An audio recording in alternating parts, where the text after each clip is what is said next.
is Carma Spence, author of Public Speaking Superpowers, with this week's video tip.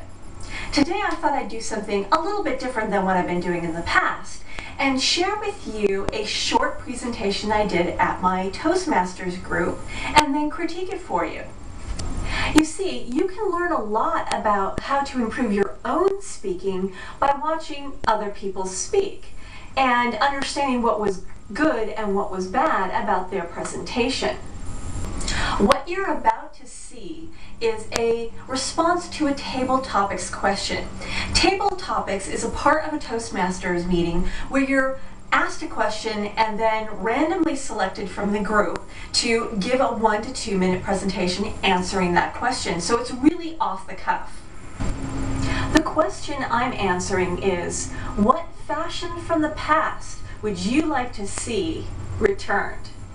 As you may have noticed, when she said that the 80s were coming back, I went, yay! Because I was totally the 80s kid. I was in high school and college in the 80s, and one of my favorite fashions from the 80s was having a tail.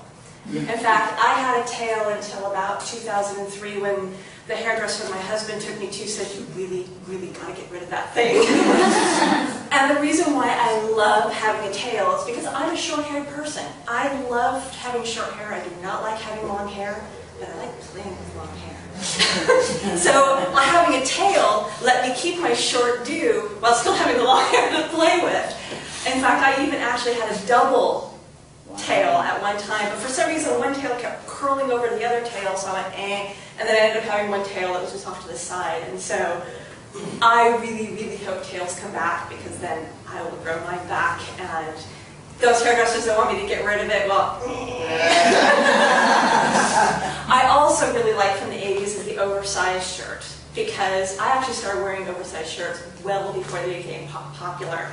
And I like them because they're comfortable, they hide all your flaws, and they're just a lot of fun.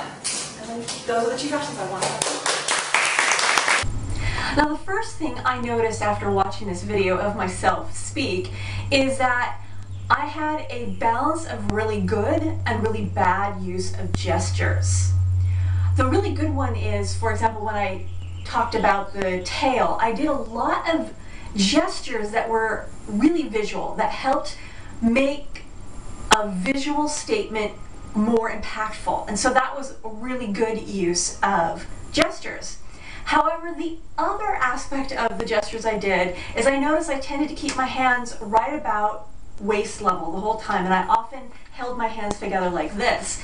And that can kind of distract. You want to keep your hands a little bit more free-flowing and natural, and that constantly holding my own hands, it just gave away a little bit of my nervousness. A couple of other giveaways or tells about my nervousness while giving this little presentation was my nervous laughter and my constant need to look down and not at the audience. So basically, these were areas that I can improve. I can learn to pay attention to my audience, keep eye contact more, and to make my gestures a little bit more natural. But ultimately, what I think really worked about the presentation was that I shared with people, the audience, something that was my own personal experience, and I did it in a way that was both using voice and using visuals. I was able to marry the two communication styles within my presentation. So what are your takeaways from this little presentation and critique session? First, I would suggest that you videotape yourself speaking as often as possible and watch it. Watch for those little things that you do that you don't even know you're doing. For example, I had no idea that I was constantly holding my hands like this. I was really surprised to see that that's a gesture I do a lot. And so now I know to kind of keep an eye out for it and reduce that. The second suggestion that I think you can take away from this is to watch for both verbal and body language things that you do that show off that you're nervous. Like I had the nervous laugh, or I kept looking down. Find out what it is that you do that shows off your nerves and just work at not doing it so often, at kind of hiding it or avoiding it, Because you know what? You're going to be nervous. Even the best public speakers get nervous at times. And the thing is, you just understand what your personal tells are, and you work at either working them into the presentation so it becomes strategic, or you work at not doing it as often.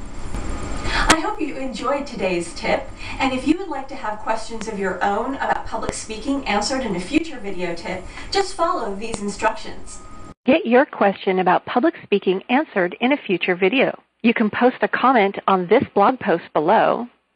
You can submit a video response to this or any video in this series, or you can leave me a voicemail message at 815-642-4092. And remember to mention your website so you can get some link love in return. This is Carma Spence, author of Public Speaking Superpowers, signing off. See you next week.